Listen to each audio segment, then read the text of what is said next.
더불어민주당 서울시당 공식 팟캐스트 서당캐 두 번째 방송 2부를 시작하겠습니다. 네, 다시 이제 말씀을 이어가겠습니다. 오늘 1부에서 특검에게도 박수를 쳐줬고 우리 헌재에게도 박수를 쳐줬는데 우리 고생하는 국민을 위해서 다시 한번 박수.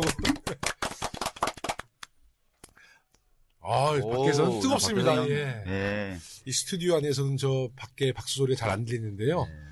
정말 한 200명 오신 것 같죠? 네. 네. 네, 아까 예고해 드렸다시피, 2부에서는 이제 정치권, 특히 개헌에 대한 이합집산 문제도 좀 이야기를 나눠보고, 우리 초선 의원님들의, 지금까지 달려온 7개월 동안의, 우리 국회 이야기도 허심탄회하게 한번 얘기를 나눠보도록 하겠습니다. 먼저 새누리당 비박계 의원이 35명이 이달 27일 탈당해서 새로운 원내교섭단체를 만든다고 그러죠. 우리 국민들의 눈에는 그 비박계 의원들이 과연 어떻게 비춰질까요? 당명이 지금 정해진 건 아니죠? 개혁보수당? 네, 개혁보수신당인데요. 그걸 줄여서 하면 개당. 그건 개보신. 아니, 확정된 거 아니잖아요. 아니, 그러니까 지금 가칭인데요. 가칭. 개혁보수신당. 당명 정말 잘 만든 것 같아요. 개보신이나 개당이나 다 좋습니다, 저는. 그 이름은 안 갈 것 같아요.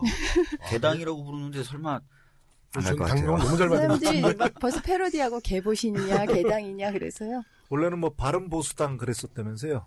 바른보수당. 바보당 이렇게 돼가지고. 근데 사실 보수라는 것은 좀 책임 정치를 해야지 보수잖아요.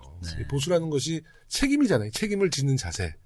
헌법적 가치를 지키려고 하는 책임 있는 자세. 그렇죠. 그렇게 돼야 되는데.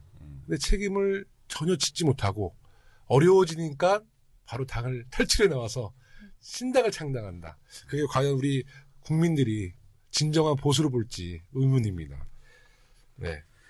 그런데 하여튼 비박분들 결국 신당을 창당한다는 것은 박근혜 최순실 게이트의 이제 부역자 논란에서 좀 빠져나와 보겠다는 의도가 있는 거죠? 그렇게 봐야 될 것 같은데요. 그러니까 검찰이 박근혜 대통령 그리고 최순실에 대해서 세게 수사하는 모습을 보여주면서 한번 신분 세탁을 하고. 네. 그다음에 재벌은 피해자 코스프레를 하면서 한번 신분 세탁을 하고.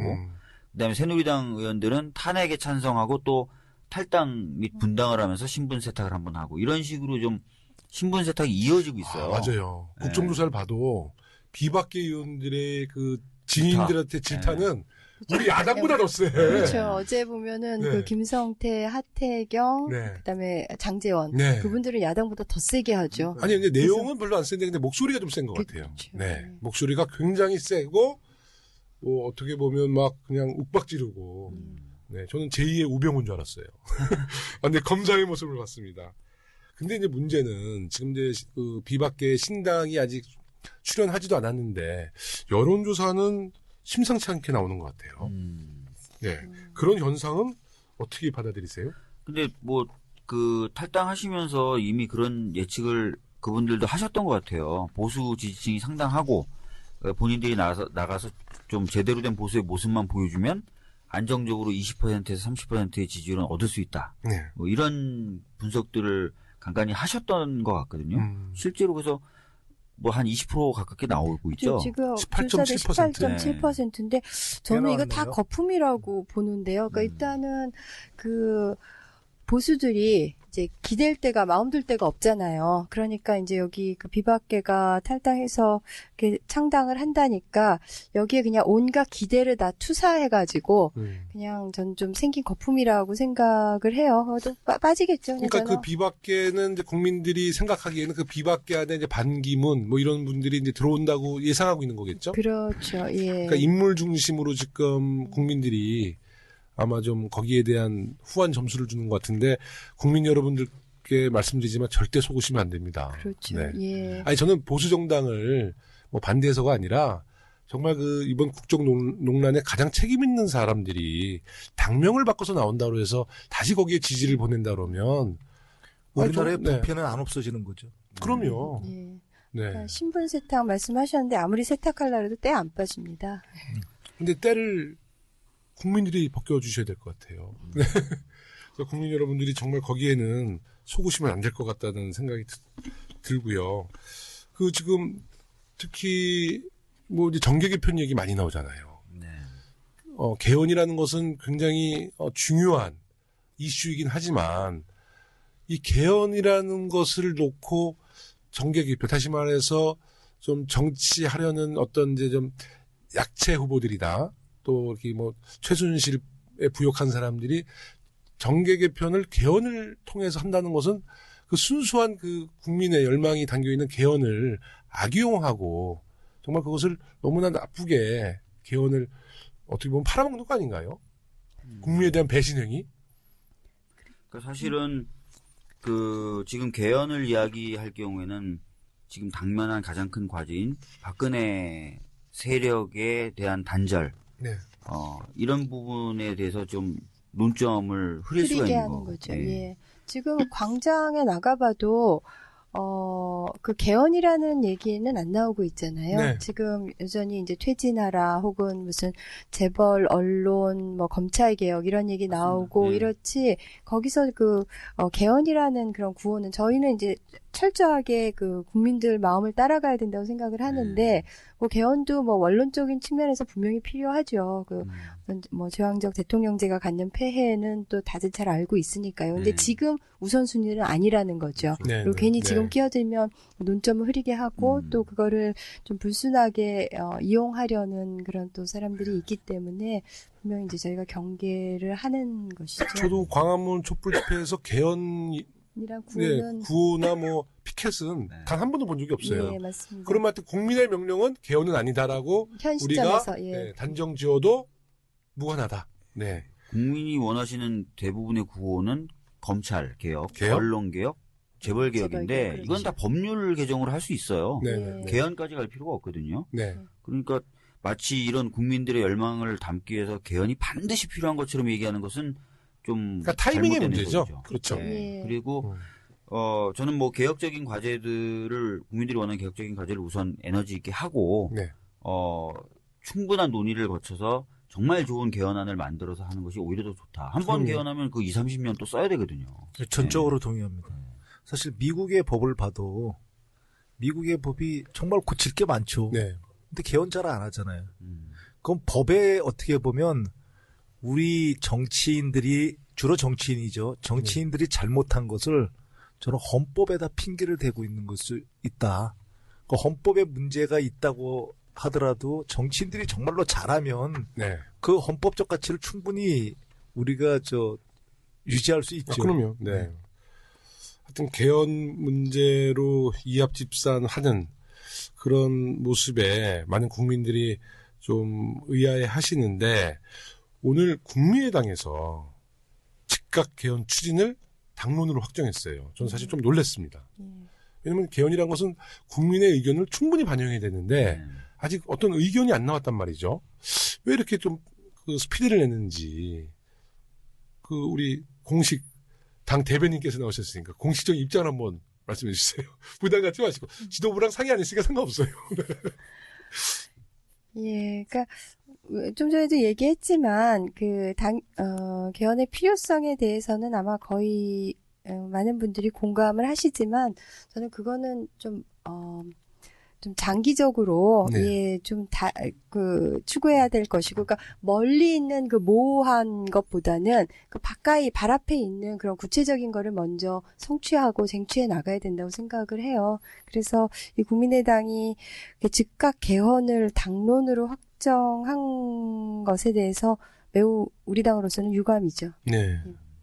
그리고 좀 우려스럽죠. 그렇죠. 시간적으로도 사실 지금 몇 개월 지금 만약에 대선이 치러진다 그러면 몇 개월 안 남았잖아요. 근데 그 안에 저희가 어떻게 대선을 또 이 복잡한 정치 구도에서 저는 그 국민적인 통합을 이뤄낼 수 없다. 저는 이렇게 보고요.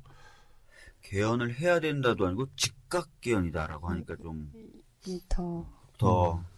좀 무리스러워 보이고 네네. 그런 느낌이네요. 오늘 또 뭐 결선 투표제 그러니까요. 국민당에서 얘기도 결선 투표제 도입 또 얘기를 했는데 그게 이제 박주민 의원님 그 법률 전문가시니까 그게 선거법 개정만으로 가능한 건지 꼭 헌법까지 손을 대야 되는 건지 어떠세요? 그러니까 사실은 헌법 학계에서는 거의 반반이라고 보시면 돼요. 이게 개헌이 필요하다와 필요하지 않다가요. 그러니까 개헌이 필요하지 않다라고 라고 얘기하는 분들은 헌법에 결선 투표를 금지하는 명문의 규정이 없다를 근거로 주장하시고요. 반면에 개헌이 필요하다라는 부분은 헌법에 뭐라고 되어 있냐면 최고 득표자가 2인일 경우에 2인 이상일 경우에는 국회에서 투표해서 결정하도록 되어 있기 때문에 그 반대 해석은 최고 투표자가 1인이면 바로 결정된다고 바로 결정된다. 봐야 된다. 네네네. 그래서 결선 투표제를 두는 건 이런 헌법의 취지에 반한다라고 주장하시는 거예요. 근데 아까 말씀드렸던 대로 반반이에요. 49대 51로 어디가 조금 더 무게중심가 실리는 건 없고요. 근데 최근에는 뭐 선거법 개정만으로도 가능하다라고 보는 견해가 좀 많아지고 있죠. 예. 그래서 선거법 개정만으로 가능한 이슈라고 저도 봐요, 사실은. 그렇기 때문에 뭐 개헌 없이 결선 투표제가 진짜 필요하다면은 도입할 수 있다고 저는 봅니다. 예. 반대로 저는 뭐 법을 전공하지는 않았지만 네. 그게 개헌을 생각할 정도로 굉장히 중대한 문제라면 저는 그게 개헌이 됐던 뭐 선거법을 이렇게 고쳐서 해야 되는 문제가 됐던 이번에 결정을 하면 안 된다. 굉장히 신중한 결정을 통해 가지고 어느 정도의 국민들의 컨센서스가 이루어진 다음에 그럼요. 시행을 해야 된다. 네. 이렇게 생각합니다. 그러니까 국민의 동의가 없는 개헌은 사실 말이 안 되는 아니요, 이게 거죠. 선거법이 됐던, 선거법. 개헌이 네. 됐던 이 문제. 무슨 결선 말씀입니까? 투표에 네. 대해서.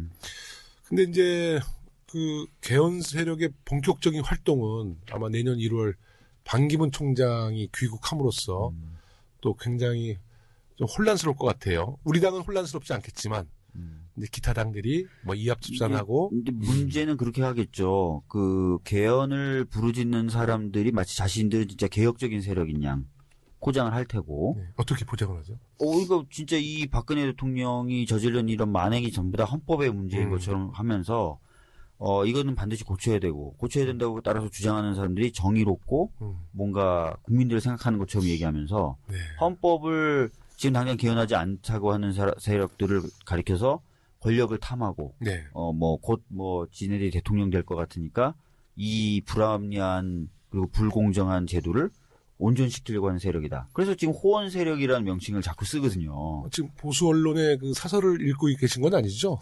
아니 그렇게 거의 요새 논조가 그렇게 바뀌어가고 있어요. 그렇게 네. 뭐 작업을 하려고 할 것 같아요. 예.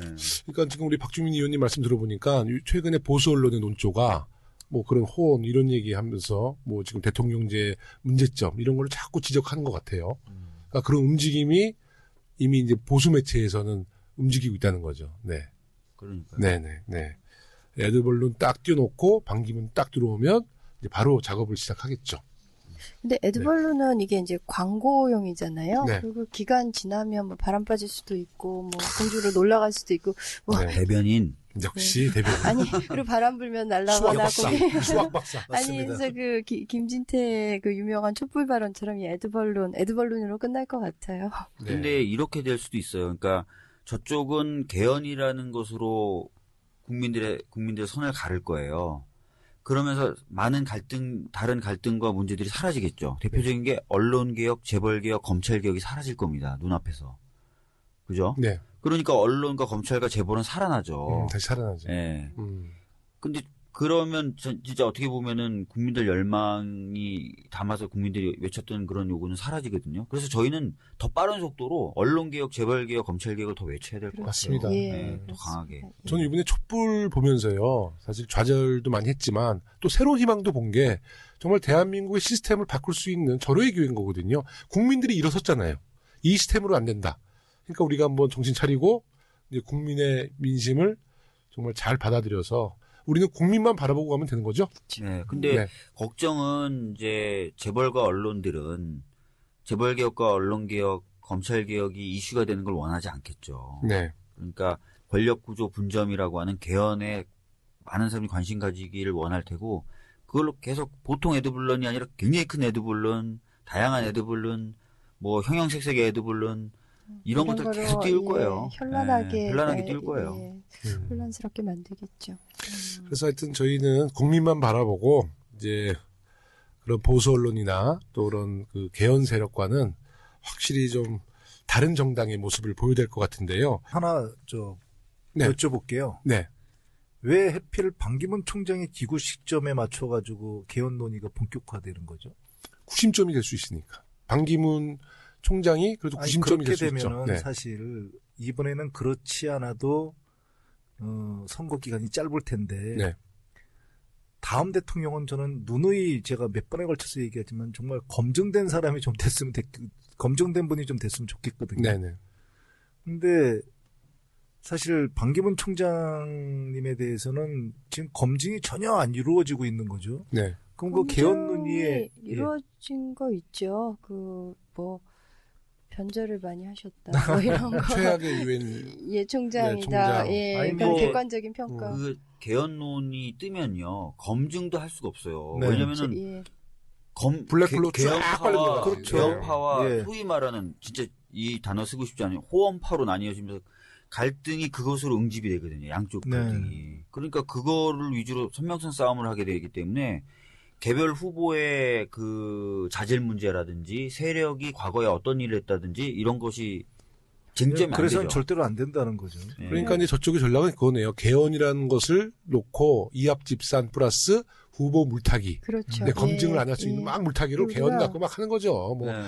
네, 이혼 집정부제 하려고 그러다가 갑자기 뭐 대통령 중임제, 내각제 뭐 다 꺼내 놓겠지 뭐 사실. 네. 우리가 가열차게 그 검증을 해야 됩니다. 네. 사실 반기문 총장님 같은 경우는 조용히 그 명예를 지키고 그냥 여생을 편하게 사시는 게 제가 좋은데. 가족이었으면 전 반기문 총장한테 그렇게 얘기해요. 제가 그분의 가족이면 아니 유엔 사무총장 하시고 가만히 계시면 국가의 원로로서 얼마나 명예스럽습니까? 사람들이 그렇게 안 되나 봐요. 검증 통과하기가 만만치 않을 근데 거예요. 이렇게 얘기를 하면 마치 우리가 반기문 총장을 좀 두려워하는 듯한 뉘앙스인데 잘 알기 나오세요. 아니 나는 잘 알기 때문에 말씀드리는 네. 거예요. 정말 얼마 전까지만, 네, 잘 불과 알고 몇 달 있습니다. 전까지만 네. 해도 정말 네. 박비여 총가를 부르면서 네. 그렇게 그냥 그러니까요. 그 친박에 어떻게 좀 결합을 해보려고 그러던 분이 정말 이렇게 딱 선긋기 하는 거 보면서 갑자기 아이고, 국민을 배신했다 막 이런 얘기 하셨죠? 예, 네. 작년에 박근혜 대통령이 그 뉴욕을 갔을 때 3박 4일 동안 7번을 만났다는 거 아니에요. 그런 정도로 그냥 밀착돼서 있다가 이렇게 선긋기 하는 거 보니까 제가 얼마 전에 그거에 대해서 논평을 하는데 그 껍비탄이라는 네. 그 소설 있잖아요. 네. 그래서 이인국이라는 그 주인공이 그 친일이다가 친소하다가 친미로 이렇게 바꾸잖아요. 그 주인공과 매우 유사하다. 뭐 이렇게 이제 얘기를 한 적이 있는데 정말 딱 그런 캐릭터인 거죠. 어디 좀 잘 알고 예. 계신 좀 그 말년- 뒷얘기 좀 있으면 좀 말년 험하게 되고 싶지 않으시면은 그냥 명예를 지키는 게 정말 우리나라의 진짜 우리나라의 향후 한 50년에서 100년 사이에서는 안 나올 그렇죠. 사무총장이지 않습니까? 네네. 유엔 네. 사무총장이면 그걸 명예로 알고 그냥 그걸 명예로 알고 그냥 조용히 진짜 그 대통령 안 돼도 국가를 위해서 하실 한번 일이 많죠. 불사를 일 많잖아요. 많죠. 근데 뭐 혹시 괜히 뭐 경험하신 뭐 사적인 예, 얘기 뭐 있으세요? 저를 갖다가 야사? 나쁜 놈 만들지 마시고 야사 있으면 네, 하나만 네. 들려주세요. 네, 네. 하나만 풀어주세요. 저를 나쁜 놈 만들지 마시고. 네. 아, 굉장히 궁금하게 근데 저는 말씀드렸는데. 주저하지 않을 겁니다. 네. 근데 네, 이거를 갖고 계신 게 낫죠. 지금 네. 까서 그럼요. 값없이 네. 쓰는 것보다는. 아, 네, 그 중에서 갖고 가벼운 거 계신 게- 하나만 풀어주세요. 전 예. 반기문 총장 이야기는 여기서 이제 정리를 하고 네. 비공식적으로 저희가 이제 좀 대책을 아니면 짜보겠습니다. 반기문 그 총장 귀국하실 무렵에 네네. 특집편. 특집편. 네. 반기문은 누구인가? 그럼 특집편 한번. 뭐 얼마든지. 네, 좋습니다. 저희 당 정책위에서 촛불혁명의 입법과제 발표했죠? 네. 네, 어떤 내용이었습니까? 사실 간단히 설명드리기는 조금 사안들이 좀 많은데요. 네네. 그러니까 어떻게 했냐면은 이제 2개의 당면 과제, 시급 당면 과제, 그다음에 네. 7개의 단기 과제, 그다음에 3개의 중장기적 과제 이렇게 해서 이번 그 촛불 시민혁명을 통해서 드러난 것들을 이제 네. 국회에서 이제 입법화하는 것들을 이제 쭉 그 열거를 했는데요. 네. 이게 이제 보도 자료가 나오고 또 오늘 의총에서도 많이 논의가 됐는데 일단 뭐 그 2대 그 당면 과제로는 박근혜 정부 불통 정책 중단인데 그 중에서 이제 첫 번째가 국정교과서 폐기예요. 지금 네. 사실 오늘까지 국정 역사 교과서에 대한 의견을 받았고 이제 조만간 교육부가 이제 용단을 내려야 하는데 지금 어떤 결정이 이번 나올지 주죠? 그러니까 오늘까지 의견을 네네. 받았고요. 오늘까지 받았고요. 그 다음에 그 결과를 이제 취합해서 이제 월요일쯤 발표를 하지 않을까 예상을 하고, 저도 역사교과서 국정화 저지 특별위원이라서 네. 계속 그 광화문 나가고, 오늘도 이제 저희가 12시에 광화문에서 시민단체 또 교육감님들하고 연계해서 그 기자회견을 하곤 했었는데요. 이제 네. 이런 것을 포함해서 정말 당면한 그 촛불 민심을 받든 그런 입법 과제들을 저희가 추진을 하고 있습니다. 네네. 이번 입법과제 발표에서는 우리 그 법인세 인상, 우리 지난번 저희 당 총선 공약이었던 부분, 이 문제가 포함이 돼 있나요? 촛불 시민혁명 입법 과제에는 포함이 되어 있지 않는데요. 네네. 그것에 대해서 좀 아쉽다라는 그런 의견을 주시는 그 당원들도 계시는데, 네네. 저희가 이게 이제 뭐 최종안으로 이것만 하겠다는 거는 아니고, 네. 그 법인세 인상도 저희가 추구하는 방향이기 때문에 당연히 이제 수정 보완하면서 담아갈 것입니다. 앞으로. 네. 우리 김병기 의원님도 법인세 인상은 필요하다고 보시죠? 아, 물론입니다. 네. 박주민 의원님은 뭐. 물론입니다. 당연한 네, 일이에요. 네, 네. 저희가 조금 더 힘을 키워서 법인세 인상 꼭 해야죠. 예. 네. 오늘 정책의총이 있었고요. 네. 거기서 이 촛불 시민혁명 입법 과제에 대한 논의도 있었고, 아까 그 박주민 의원께서 잠깐 말씀 주셨는데, 네. 그 사회적 재난 관련 법안, 네. 그것이 그 환노위에서 패스트트랙으로 갈 수 있도록 결정이 됐어요. 아주 싱싱한 뉴스죠. 5시 반쯤 결정이 됐나요? 네네. 박주민 의원님 노력 많이 네, 하셨잖아요. 박주민 의원님께서 대표 발의하신 거라서 감개가 무량하실 것 같은데, 그 네. 법안 내용도 좀 소개해 주시고 소회도 아주 말씀을 무서운 해주시면 법안이라는 얘기를 이게 들었습니다. 굉장히 무서운 법안이에요. 이게 그만큼 이제 좋다는 말씀이신 거죠? 나쁜 사람들한테 무서운 거지. 네, 가습기 살균제 피해 사건, 그다음에 세월호 참사 이 두 가지에 대해서 진상 규명을 할 수 있는 특별조사위원회를 새로 만드는 법입니다. 근데 두 가지가 다 공통점이 있어요. 두 네, 사건이 네, 네. 기업의 끊임없는 이윤 추구 욕망을 정부가 통제해야 되는데 정부가 제대로 통제하지 못해서 결국은 대참사에 이르렀다. 네, 네, 그래서 두 개의 참사를 조사하는 위원회를 만든 건데, 그래서 이 위원회 산하에는 4개의 소위원회가 설치되게 되어 있습니다. 네. 1소위원회가 가습기 살균제 피해 사건을 진상규명하는 소위원회, 네. 2소위원회가 세월호 참사를 진상규명하는 소위원회, 3소위원회는 종합적인 안전대책을 만드는 위원회, 4소위원회는 피해자들에 대한 지원 대책이 제대로 진행되고 있는지를 점검하는 위원회. 그래서 4개의 소위원회를 두게 되어 있고요. 네. 이 특별위원회는 이제 조사 권한이 과거의 세월호 특별조사위원회보다 훨씬 강하고 독립성을 갖고 있어요. 네. 예전에 특별조사위원회는 대부분의 것들이 대통령령으로 구체적인 내용이 정해지게 돼 있는데 네. 대통령령으로 정하는 게 하나도 없습니다. 그 위원회 내부에서 규칙을 만들면 그냥 그게 국회에서? 특별위원회 특별위원회에서. 내부에서 네, 규칙을 만들 수 있고 규칙을 만들면 그대로 돼요. 네. 그러니까 굉장히 독립적이죠. 그 다음에 특검을 전에 세월호 특검은 2번 요청할 수 있는데 네.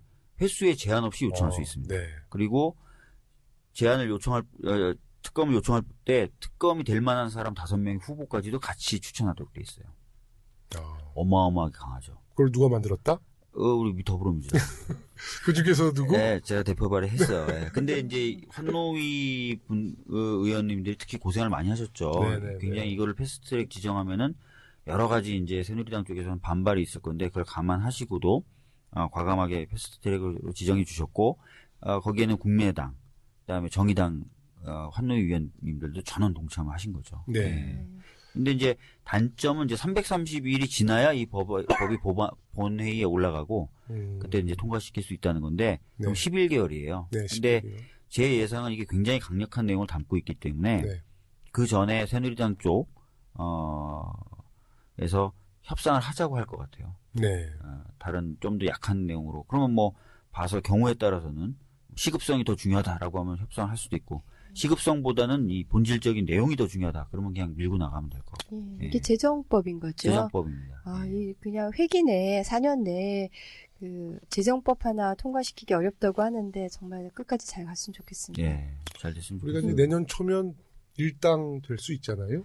내년 실제로 그렇죠. 봄이 되면 정권 교체되면 잘 될 것 같은데요. 네. 하여튼 더불어민주당이 정의로운 입법을 통해서 정의로운 대한민국 만드는데 최선의 노력을 네. 여기 계신 모든 의원님들 함께 해주셨으면 좋겠고요.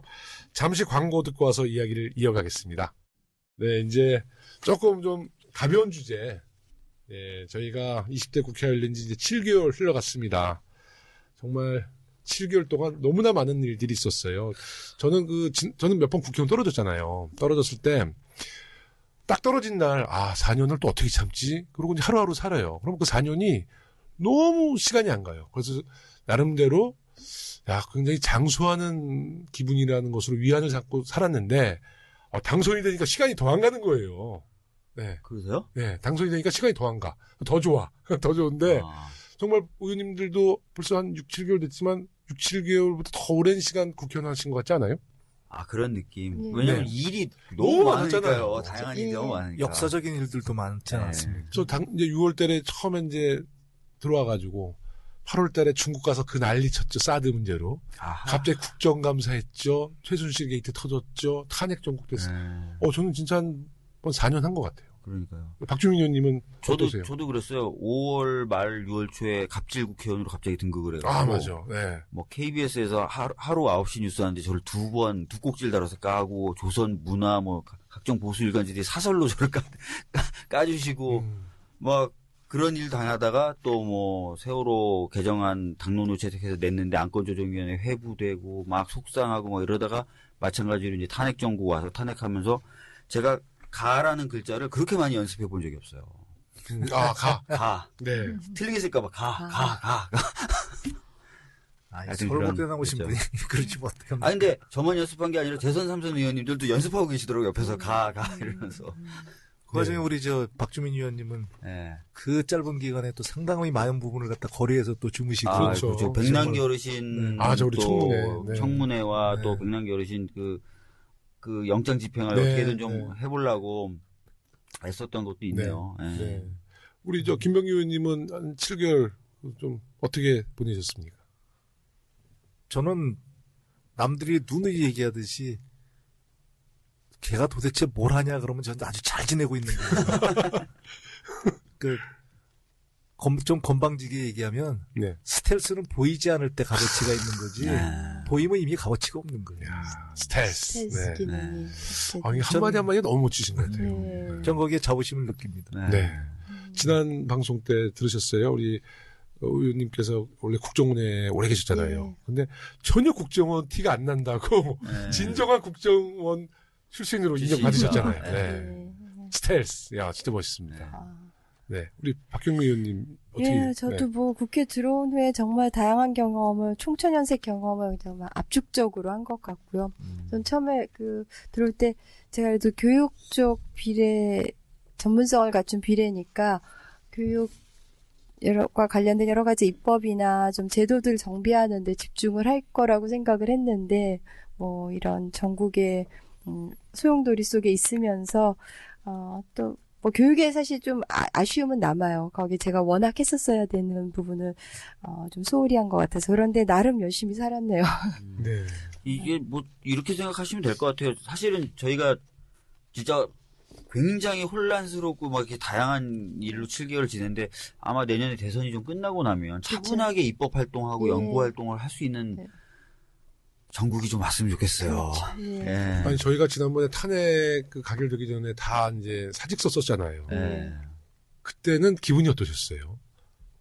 사직서. 저는 이제 특히 비례대표셨으니까 그죠. 조금. 네. 예, 저는 특히 이제 대학에 있을 때 정년이 14년 남았었거든요. 네네네.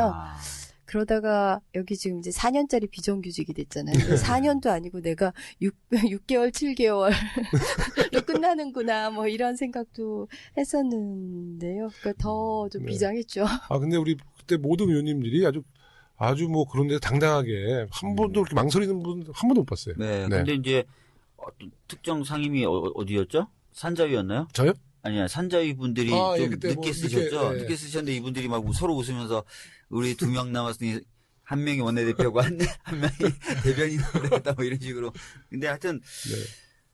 그때 참 비장했었는데 많은 분들은 또 당연히 될 건데 뭐라는 말씀도 해주시는 분이 있었고 당연히는 아니었던 것 같아요. 예, 그리고 또 의원직 사퇴라는 게 오히려 너무 가벼워 보인다 이런 또 평가해 주시는 분들도 계셨던 것 같아요. 근데 그 당시에 사실은 그 사퇴 저는 사실 태어나가지고 처음 써봤어요. 아, 사직서라는 걸 처음 써봤는데 네. 우리가 그 사퇴서를 쓰고 안 쓰고가 아니라 그게 문제가 아니고 만약에 그때 가결이 안 됐다 그러면 사퇴서의 의미가 없는 거예요. 그렇죠. 우리는 아마 그 국회 문 못 나서는 거죠. 아, 그럼요. 못 네. 나서는 거죠. 다 그런 각오로 또 사직서 쓰신 거고. 네. 근데 이제 좀 정치하신 지가 오래되지는 않으시죠. 아, 보니까, 진짜 지금 딱 보니까 국회의원 준비하신 지 오래 안 되셨잖아요, 그때. 예. 저 13년 동안 준비해서 저 국회의원 됐거든요. 네. 근데 정말 배지 딱 달아보시는 거 어때요? 배지도 잘 안 다시는 것 같아요, 우리 의원님. 다셨구나, 오늘. 네. 근데 어떠세요? 딸이 국회의원 되기 전에와 후에 좀 느낌이 어떠세요? 전 사실 제가 국회의원 그 맨 처음에 등원할 때 드렸던 말씀이 있어요. 네. 그게 제가 이번 4년 또는 이 국회의원을 갖다 하는 동안에 그리고 더 나아가서 제가 옛날에 공직에 있을 때 네네. 항상 모토로 삼았던 건데 좌우명 정도는 아니고 네. 조금 잘 나가고 잘 된다고 교만하지 말자. 그리고 상황이 좀 어렵다고 해서 비굴해지지도 말자. 네네.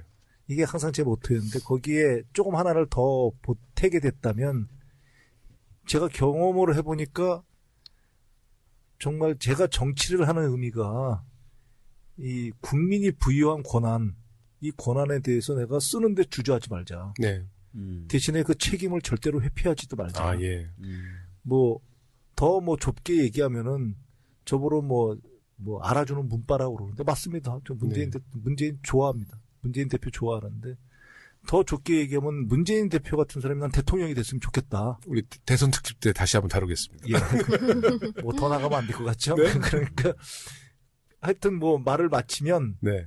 그런 확고한 그러니까 어떤 단기적인 목표와 제가 국회의원을 하는 동안에 목표가 있으니까 저는 즐겁더라고요. 네네. 예, 항상 그걸 또 되뇌이고 그게 즐겁더라고요. 보이세요. 예, 네. 딱 하시 보면 항상 당당하시고 또 항상 이렇게 좀 여유스러우시고 좀 행복한 표정도 가끔 지시고. 네네. 그게 보입니다. 그 연금이 있으면 좀 행복해요. 굶어 죽지는 않기 때문에.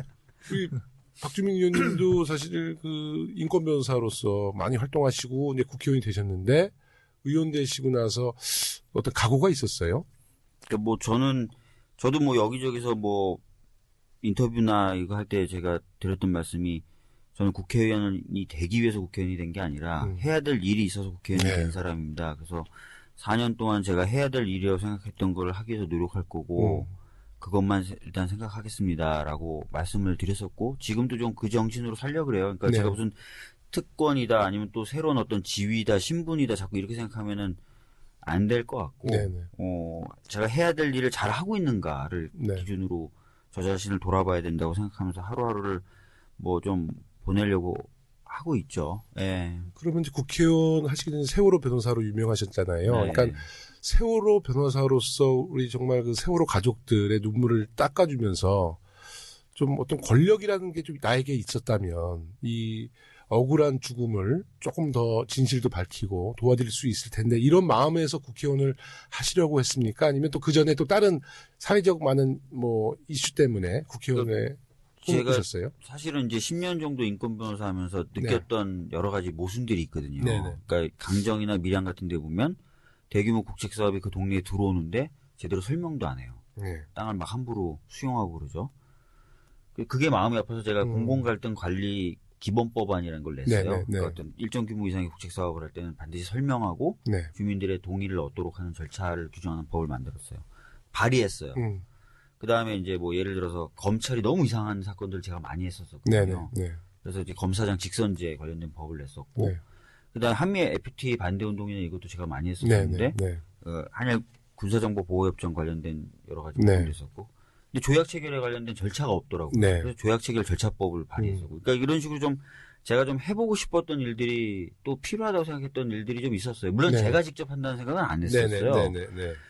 하여튼 근데 그런 고민들 계속 했던 상황에서 이제 국회의원이 됐고 그래서 네. 이제 하나하나 좀 뭔가 좀 해보려고 하는데 그래서 일이 많으시구나. 아직까지 갈 길이 많은 그러니까 거고 일이 많으셔. 발의만 했지 통과된 건 없고 막 이런 근데 상황이에요. 정말 박주민 의원은 정말 다양한 분야에 걸친 법안들을 발의하시더라고요. 맞아요. 그러니까 이제 저희가 공동 발의를 이제 네, 하게 네. 되잖아요.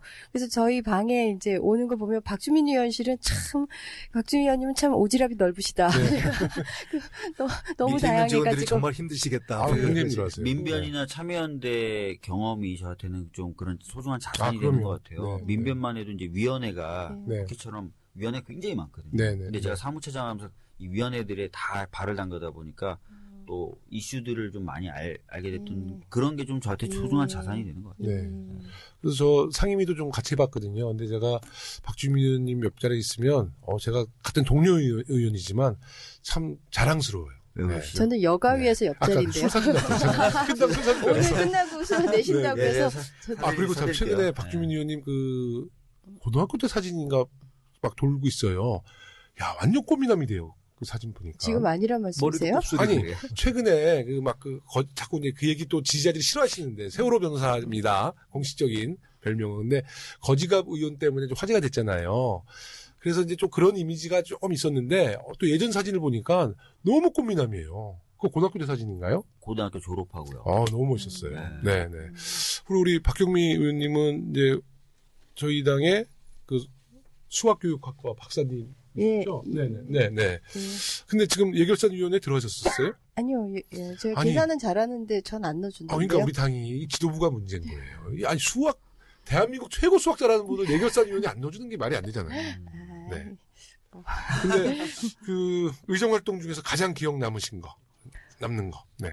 글쎄요, 저는 아무래도 그냥 아마 대부분 분들이 국정감사 얘기하실 것 같은데요. 저도 네. 그래요. 그냥 3주간의 거의 지옥 훈련이었던 것 같은데, 근데 그거 끝나고 나니까 이제 다음 내년 국감이 기다려지더라고요. 그래서 야. 우리 방 그 보좌진들한테 얘기했더니 굉장히 상고를 겪고 아이 낳고 난 후에 애 하나 더 낳을 수 있을 것 같은 이런 거 얘기하는 거랑 거의 비슷한 수준이라고 어떻게 국감이 끝나는 순간에 내년 국감을 생각하느냐고 막 보좌진들은 저를 원망하긴 했는데 제가 이제 교문이거든요. 네네네. 교육문화체육관광위원회에 있다 보니 이번에 이제 저희가 주로 했던 게 그러니까 미르 K 네. 스포츠 재단 그게 이제 저희 상임위 문체부 그럼요. 소관이잖아요. 거기다 이제 정유라 2대 건이 또 교육이고 그래서 정말 3주 내내 그 현재 펼쳐지고 있는 박근혜 최순실 게이트의 어떤 전초전을 저희가 벌인 거예요. 네네. 그래서 저희 교문이 역할도 뭐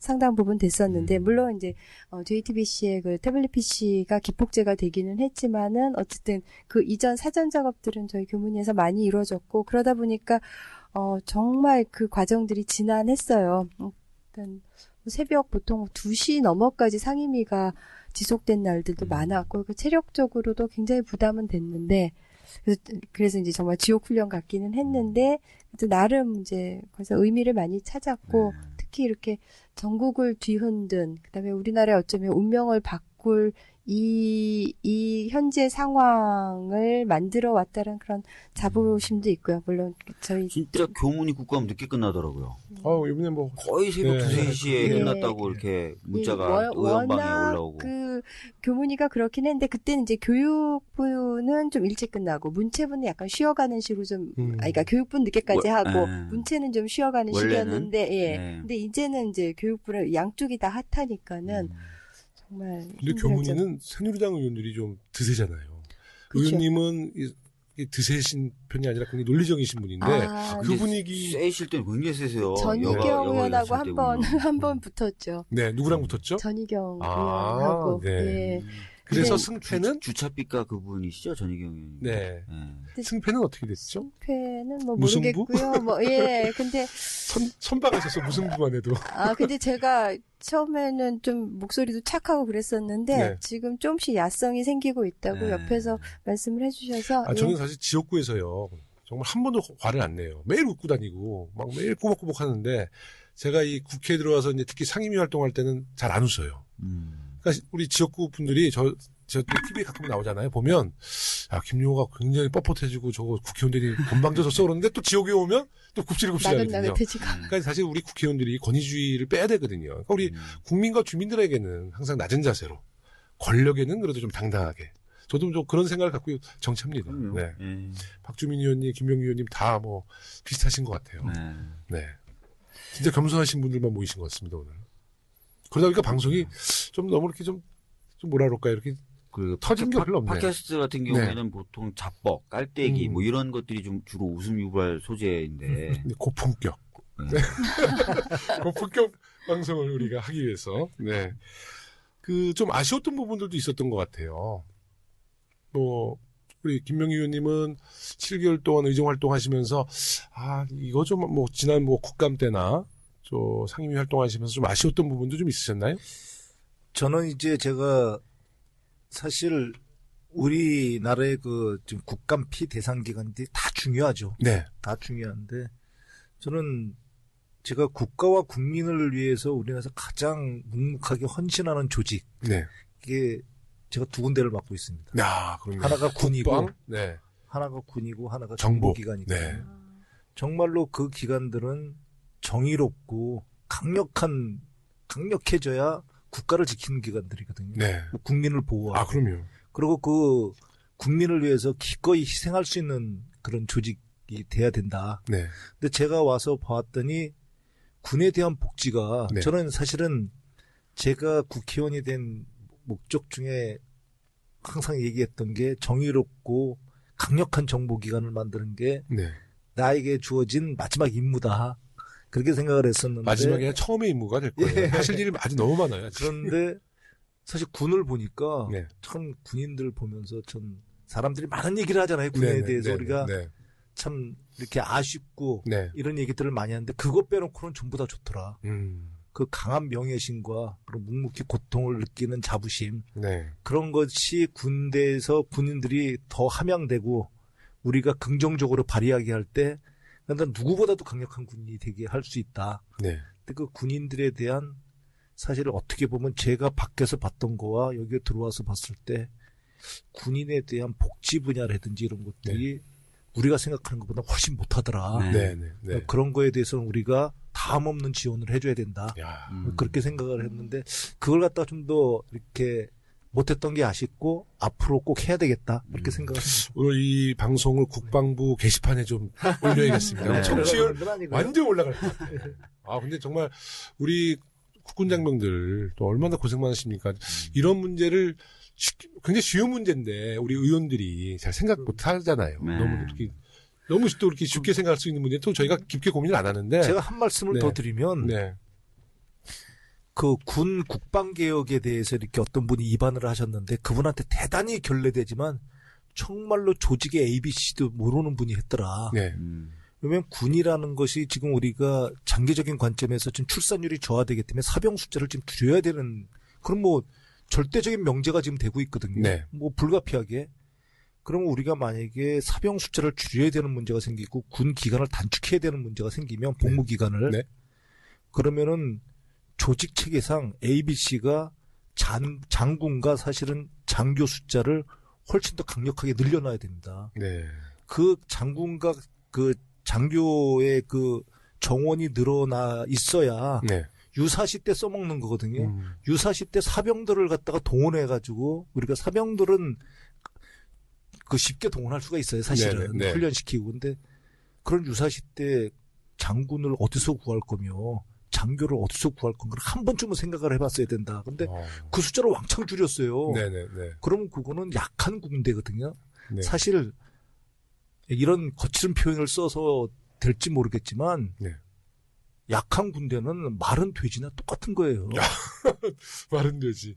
네, 나 갑자기 그 말이 왜 이렇게 웃기냐, 말은 되지. 그러니까 역사상 아주 강한 군대가 있었죠. 독일 네. 군대입니다. 네네네. 그 2차 대전 때 독일 군대. 네. 사실 지금의 일본 군대를 만만히 볼 수 없는 거. 네. 이게 전부 다 장교 집단이거든요. 네, 그러니까 네, 간부 집단이거든요. 정확하게. 네.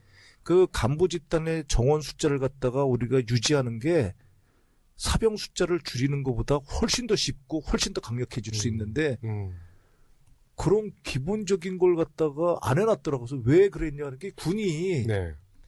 사실은 그 과거의 그런 이제 그런 문제 때문에 우리나라의 아픈 기억에 이제 네. 독재나 이런 문제에 군이 개입하고 정치에 개입했었던 그런 문제 때문에 그런 자기의 목소리를 못 못 내는 내지. 거예요. 그리고 그 군 자체가 이 어떻게 보면 고통이나 이런 걸 좀 감내해야 된다. 네. 이런 개념들이 강해요. 아, 좋은 지적이세요. 근데 네. 정말 그래서는 안 된다. 음.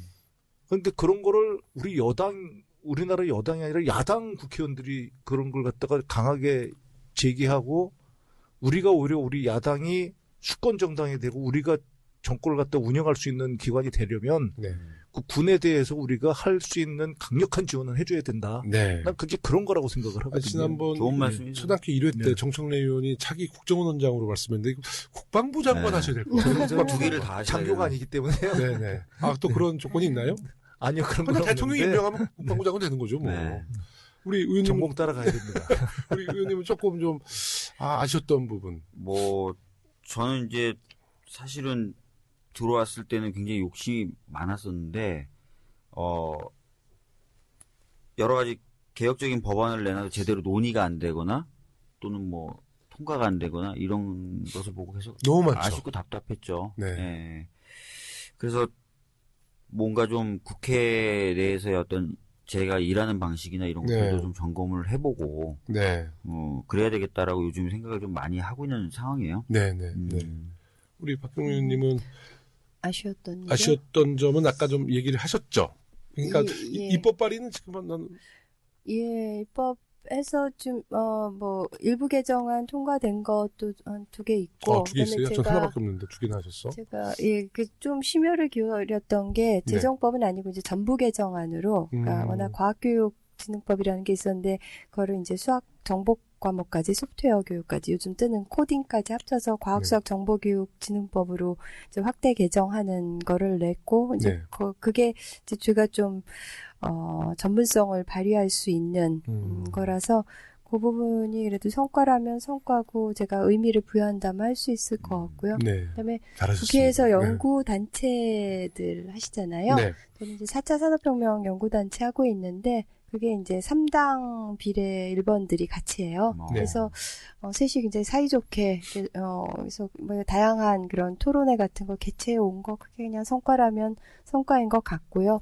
근데 아쉬운 점도 사실 많죠. 그러니까 제가 야성이 좀 생겼다고는 말씀을 드렸는데 여전히 야당 의원으로 부족하다는 생각은 많이 들어요. 그러니까 야당은 이제 영어로 하면 오포지션 파티잖아요. 네. 그러니까 반대하는 당인 거잖아요. 물론 우리가 네. 그렇다고 반대를 위한 반대를 해서는 안 되겠지만 그게 저항하는 게 어찌 보면 야당의 본질인데 네. 내가 그 본질에 충실했나 뭐 이런 자기 검열도 해보게 되고요.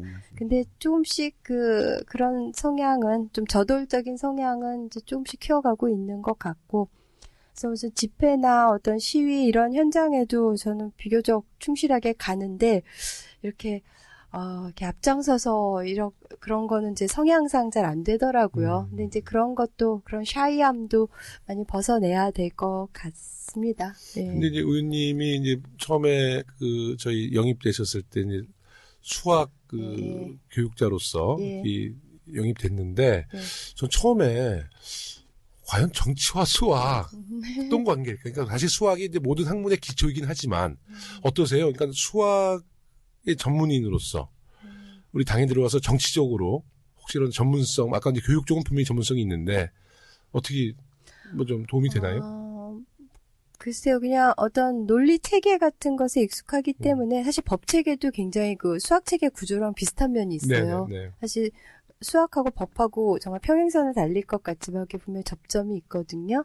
근데 어떤 정치 상황 같은 것도 또 약간 머릿속에서 좀 수학적으로 좀 체계화 시켜보는 때도 있고 해서 네. 뭐 거리는 여전히 멀어 천재네. 보이지만은 좀 그래도 어떤 교점을 찾을 수 있는 부분이 있긴 천재신 합니다. 거야. 아니, 정치를 수학적으로 계산은 아니 아닌데, 그렇게는 천재지. 아니고요. 네. 예. 그때 탄핵버스 할 때 막 수학적으로 공식 풀었잖아요. 풀어요. 네. 아, 제가 그거 딱 듣고 네. 나가서 새누리당 의원들의 목을 졸라서라도 내가 탄핵을 내가 반드시 시키겠다. 네. 저 수학 탄핵 버스를 안 들어요. 아니면 그 강의 저 또 들어야 되시는 거예요.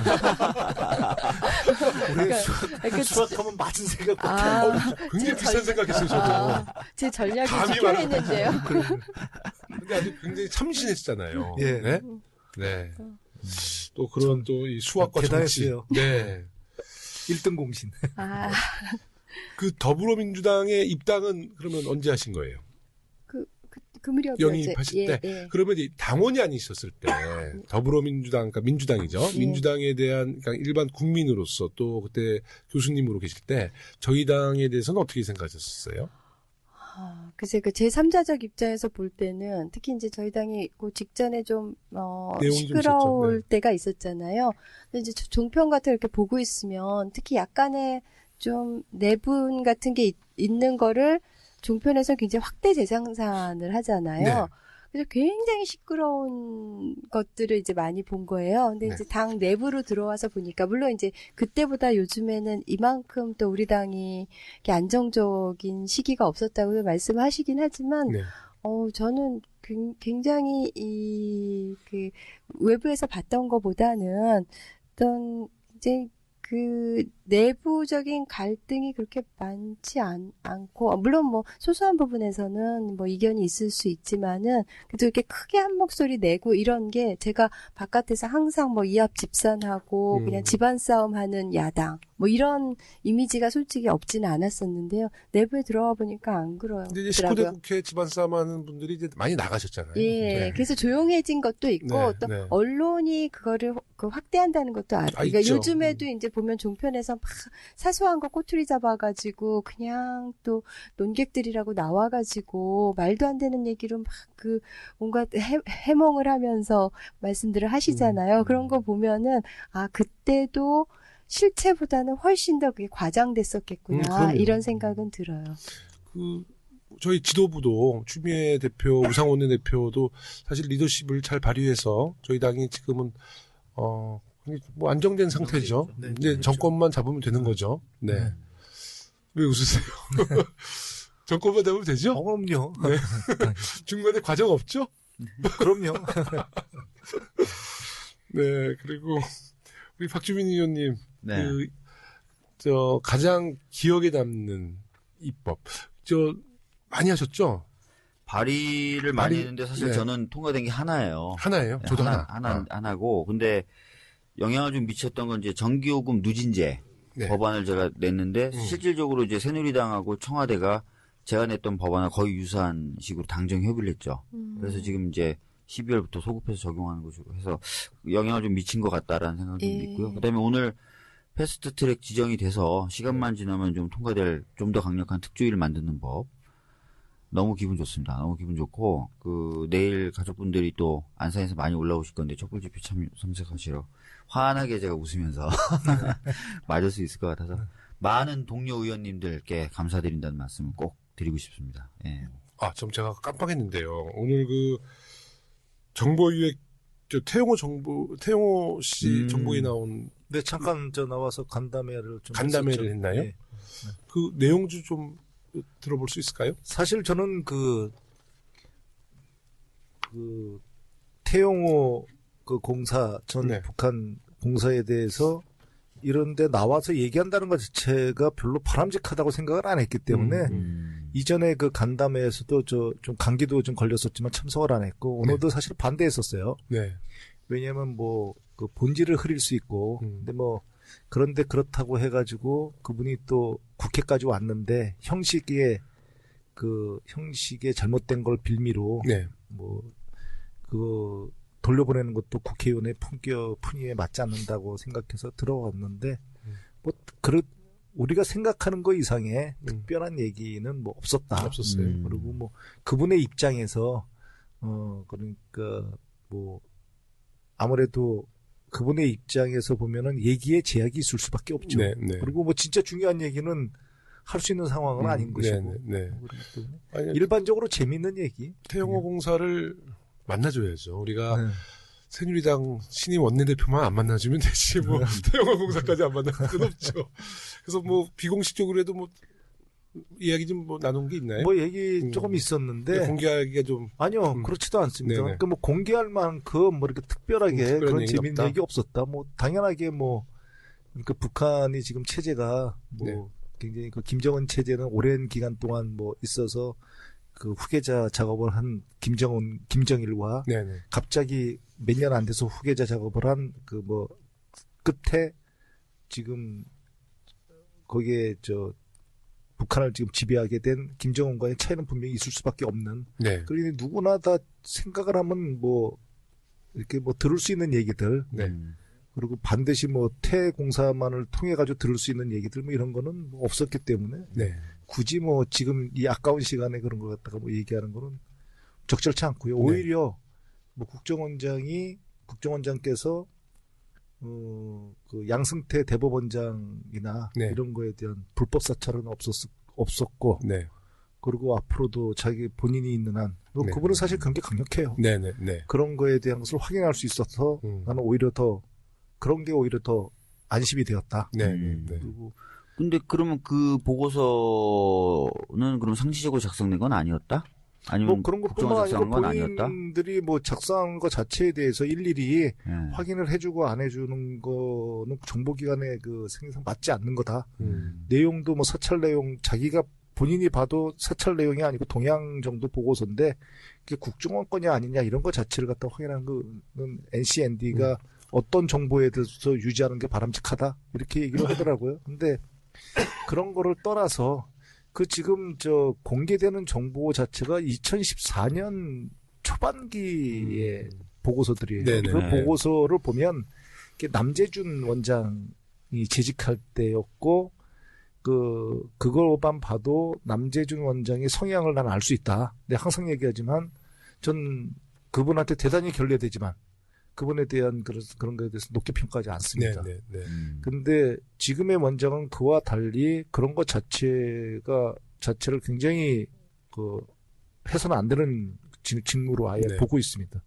그런데 그거를 원장에 따라서 그런 걸 판단하기 위해서는 안 된다. 네. 그렇죠. 그럼 네. 법도 당연히 안 돼야 되는 그럼요. 거고 네. 특히 사법부에 대해서 우리가 100번을 양보해서 고위 공직자건 좋습니다. 근데 사법부에 대해서 그렇게 해도 되는 거냐 안 되는 거냐 그런 거에 대해서는 당연하게 네. 그거는 엄격하게 해석을 해야 된다. 네. 그렇죠. 그렇게 판단이 됩니다. 국내 정보를 수집할 수 있다고는 되어 있지만 국내 정보 가로 열고 간첩, 그다음에 대테러 이런 식으로 대테러. 한정을 그렇죠. 해놨어요. 그래서 그 정보를 어떤 형태로든 모아서 작성을 해서 청와대에 보고했다는 것은 제가 보기에 국정원이었다면 국정원법 위반은 맞다. 그래서 지금 김병기 의원님 말씀하신 대로 법 위반이다. 이게 무슨 어떤 원장은 할 수 있고 어떤 원장은 이건 이렇게 되면 안 된다는 거죠. 그렇죠. 네. 근데 김명기 의원님 말씀 들으면 군더더기가 없어요. 네. 또 기억력이 굉장히 좋으셔. 아닙니다. 국방부 장관 하실만 합니다. 인사를 또 오랫동안 담당해 오셨어요. 네. 그래서 사람들에 대해서 인사. 잘 기억하시고. 예. 맞아. 또 인사 전문가시지. 네. 부끄럽습니다. 지역구에서 인사는 많이 잘 하고 다니시죠? 그렇습니다. 주특기입니다. 사회가 많이 늦었다니까요. 네.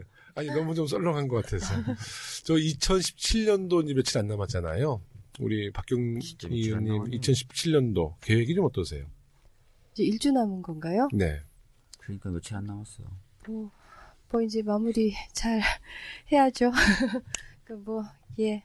재충전해서 2017년, 내년. 계획. 내년이요? 네네, 지금 제가 2016년인지 17년인지도 좀 헷갈리고 있습니다. 네. 요즘엔 정말 하루가 정말 길어요. 아침에 조찬회의부터 시작해가지고 이제쯤 되면 이제 거의 정주를 놓는 그런 시간이 돼서 그런 것 같습니다. 네. 내년에요. 그래서 일단 우리 정권 교체해야 되고요. 많이 탄핵 인용되고, 그다음에 대선 잘 치러서 정권 교체하고, 일단 머릿속에 큰 그거고, 그 다음에 이제 아까 좀 아쉽다는 부분에서 말씀드렸듯이 이제 제가 기여해야 되는 그런 분야들, 교육 이슈들 좀 촘촘하게 좀 챙겨야 되겠고, 네.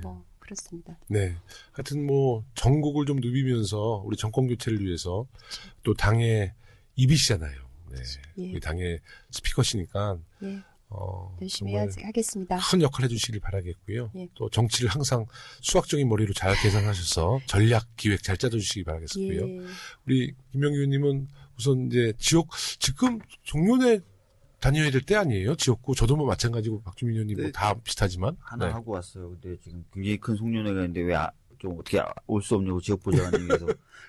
저는 아주 감기가 걸려가지고 네네네. 그 감기 때문에 거의 쓰러졌었다니까요. 아. 그래서 오히려 많이 못 갔는데도 불구하고 우리 굳이 동작갑 그 주민들을 자랑을 하면 네. 정말 정이 많아요. 네. 그래서 아픈데 고생이 많다. 되게 미안해요. 아, 그럼 감기 옮을까 봐 그런 거예요. 네. 뭐 어쨌거나 네. 그래서 좀 아니에요, 이제 몸 컨디션 다 좋아지신 거죠? 기침이 아직까지도 계속 나네요. 네. 아, 이번 감기 정말 조심하셔야 됩니다. 네. 근데 이제 저도 저 지역을 다녀보면서 실제로 국회의원이 지역구 국회의원들은 이제 지역구 여론을 반영해서 의정 활동도 하고 또 입법도 하고 사실 지역의 대변인 역할을 해야 되니까 그래서 저희가 아무리 방송도 하고 또 바쁜 일정이지만 지역구에도 좀 더욱 충실해야 된다는 이런 생각도 하고요. 박주민 의원님 네. 2017년도 네네. 계획.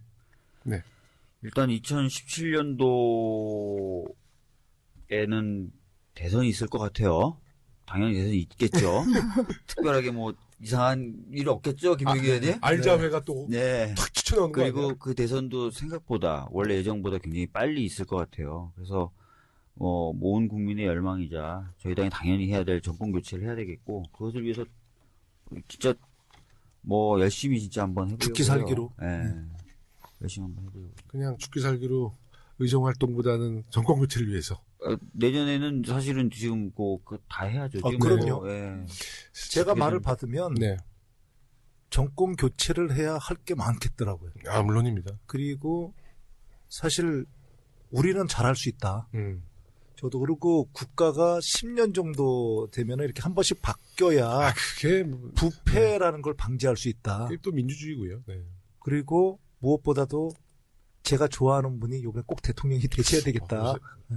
은근히 쭉 하시는데, 아니, 근데 제가 왜 이 팟캐스트에서 조심하냐면, 뭐 연구소, 네, 동아시아 미래연구소, 거기 10주년 창립대회를 갔어요, 제가. 근데 누가 잠깐 소개를 창립대회니까 오라고 그래서 갔는데, 너무 많이 와 계신 거야. 그래서 저 들어가지도 않고 그냥 입구에 들어갔다 빠져나왔는데, 뭐 기자가 그걸 보고, 동아시아 미래연구소, 뭐, 개헌세력 총집결, 이런 기사가 뜬 거예요. 근데 거기에 제 이름이 떴어요. 아, 막 트위터에서, 왜 거기를 갔느냐. 강의가 좀 있으시더라고. 근데 저는 사실 뭐 다른 의미로 간 게 아니라 그냥 뭐 연구소, 동아시아 또 특히 저 동북아 정세에 좀 관심이 많기 때문에 거기 한번 갔다가 좀 오해를 받은 적이 있거든요. 근데 말을 갖다 계속 마치면 네. 제일 좋아하는 분, 네. 두 번째 좋아하는 분, 세 번째 좋아하는 분, 네 번째 좋아하는 분, 다섯 번째 좋아하는 분을 다 합쳐도 네. 거기에 딴 당은 없어. 그래도 우리 당에서 될 수밖에 없다니까요. 아, 그럼요. 저희 당 후보들로 거론되는 분들이 다 굉장히 그 인생을 또 지금까지 살아오신 과정들이 전 정말 다 좋으신 분들 같아요. 네. 그 삶에 대한 진정성이라는 부분에 있어서는 네, 네. 뭐 현재의 정말 얼굴을 훌륭하시죠. 과거로 투영하고 있잖아요. 네네. 네, 맞습니다. 네. 근데 이제 걱정은 그런 거예요. 워낙 지금 아까 말씀드렸던 개헌이라는 이슈로 갈라치려고 하는 시도가 분명히 많을 거고 또 하나는 또 진보 진영에서 또 걱정하는 게 또 뭐냐면은 광장에서의 이 굉장히 뜨거운 열망이 경우에 따라서는 정치적으로 굉장히 정치적 혐오 쪽으로 확 가는 경우도 있다는 거예요. 맞습니다. 네. 다른 예를 보면 그래서 갑자기 뭐 트럼프 현상이 일어난다거나 뭐 이상한 좀 이것도 또 경계를 또 해야 될 것 같고요. 그래서 굉장히 이게 굉장히 지금 남은 기간이 짧은데 해결하고 넘어서야 될 산과 또 건너야 될 강은 굉장히 많은 상황인 것 같아요. 그래서 그 어느 때보다 저희가 긴장 속에서 한 5, 6개월을 지내야 되는 전적으로 동의하지. 그런 상황이 됐을 제가 것 이 같아요. 시점에서 또 미분적분 얘기를 해야 될 것 같은데. 그래서? 그러니까 계속 누구 보고 저럴까요, 제가? 지금 계속 국민들을 갈라치려고 하는 그런 미분의 정치. 사실 미분이 그냥 이렇게 분해하는 것이고 적분이 쌓아가는 거잖아요. 결국 그 본질을 따져보면. 근데 미분의 정치를 아무리 하려고 해도 저는 우리 위대한 국민들이 또 우리 멋있어요. 당원들이 다 적분의 정치 알아서 통합을 할 거라고 생각합니다. 수준이 다르잖아요. 네. 우리는 보통 얘기하라고 그러면 네. 뺄셈의 정치, 덧셈의 정치 이 수준을 못 야. 벗어나는데 우리는 국셈도 안 가? 네. 미분의 나중에 정치. 들어가면 머리가 아프겠어요. 오늘 그러면 마지막 적분의 정치로. 예. 네. 네.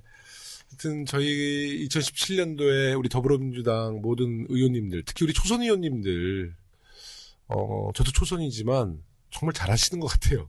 뭐 제가 잘한다는 게 아니라 모든 분들이 참 그 자기들 색깔 막 튀는 행동보다는 정말 우리 공익을 위해서 네. 다 함께 노력해 주신 점 다시 한번 감사드리고요. 우리 오늘 좀 하실 얘기 다 하셨나요? 예, 뭐 저 팟캐스트 울렁증이 좀 있었는데 오늘 이제 많이 극복을 했습니다. 그리고 아주 그 그냥 누구하고 하느냐가 예, 그런 달린 거 거 아닌가요? 그러니까 수준이 비슷한 사람끼리 하면 괜찮은데 이제 막 정청래 의원님, 정봉주 의원님 같은 이제 도사님들이랑 하면 이제 저도 두근두근해요. 네, 앞으로 의지도 자주 하지만. 불러주십시오. 네. 그리고 그 이번에 이제 우리 두 번째 방송이잖아요. 이게 내일 정오 12시 예, 업로드 돼서 지난번에 저희가 전국 팟캐스트 순위 9위까지 올라갔댔는데 오늘 이 방송이 만약에 또 비슷한 수준까지 올라온다면 이제 정청래 의원의 이제 무용론이 나오겠죠. 정청래 의원 없이도 우리가 할 수 있다. 근데 만약에 이제 그 김용호의 시대가 시작되는 아닙니다, 거죠. 아닙니다. 우리 스텔스. 네. 네, 그래서 정말 그 우리 청취자들께서 오늘 우리 초선 의원들 이야기도 좀 열심히 들어주시고 또 들으신 분들은 옆에 계신 분들한테도 좀 홍보 좀 해주셔서 팟캐스트 전체 순위 10위 안에는 좀 들어가게 해주셔야지 저희가 이제 더 즐거운 마음으로 방송을 할 수 있겠습니다. 더불어민주당 서울시당 공식 팟캐스트 서당께는 앞서 말씀드렸다시피 12월까지는 2주에 한 번씩 제작됐고요. 다음 방송 녹음은 1월 6일 금요일 저녁 7시 EJ 안가에서 진행할 예정이고 1월 방송부터는 매주 방송을 진행할 예정이니 청취자 여러분들의 많은 관심과 응원 부탁드립니다. 팟캐스트 구독도 많이 해주시기 바랍니다. 다음 방송에는 더 재밌고 유익한 방송으로 찾아올 수 있도록 열심히 하겠습니다. 이러면서 끝낼 줄 알았지만 광고를 넣나요? 마지막에 그거 얘기해야 돼요. 우리 또 후원의 얘기. 아까 우리 박경미 의원님 후원금이 뭐 바닥권이라고요? 네, 바닥권이랍니다. 예, 뭐. 전 지난번에 그래도 방송 통해서 후원금 좀 들어왔어요. 네. 한 350여 명을 통해서 2,500만 원 달성했습니다. 저 원래 300만 원밖에 없었어요. 근데 2,500만 원 달성했고 우리 박경미 의원님 보기보다 우리 거지라고 또 여성 의원님한테 거지라는 표현은 안 했죠. 네. 그러니까 보면은 이제 어려움 없이 사실 것 같은 네. 표정과 자태이시니까 자꾸 네. 그렇게 되는 것 같은데 네. 그래서 하여튼 많이 어떻게 좀 해야 되는데 그럼 뭐 어떻게 해야 돼요? 오늘 뭐 트위터라도 다 그러면 날려드리나? 고맙죠. 네. 방송에서 이런 말씀드리기가 염치 없죠. 염치 없는데 그래도 용기를 내서 우리 박경미 의원님과 저에 대한 얘기를 좀 나눴는데 용서해 주실 거죠? 아니, 아유, 당연하죠. 그리고 그럼요. 사실은 후원금을 가지고 사적으로 쓰는 게 아니잖아요. 네. 정책 개발이라든지 연구, 그 다음에 홍보를 위해서 쓰는 거라서 당연히 응원해 주셔야 된다고 생각합니다. 네, 감사합니다. 끝까지 청취해 주셔서 감사드리고요. 다음 방송에도 우리 김병기 의원님, 박주민 의원님, 우리 박경미 대변인님도 시간 되시면 꼭 나와주시기 바라겠습니다. 모두 고생하셨습니다. 감사합니다. 네, 감사합니다. 감사합니다. 예. 신대 한국 독립군의 백만 용사야 조국의 부르심은 네가 아느냐 삼천리 삼천만을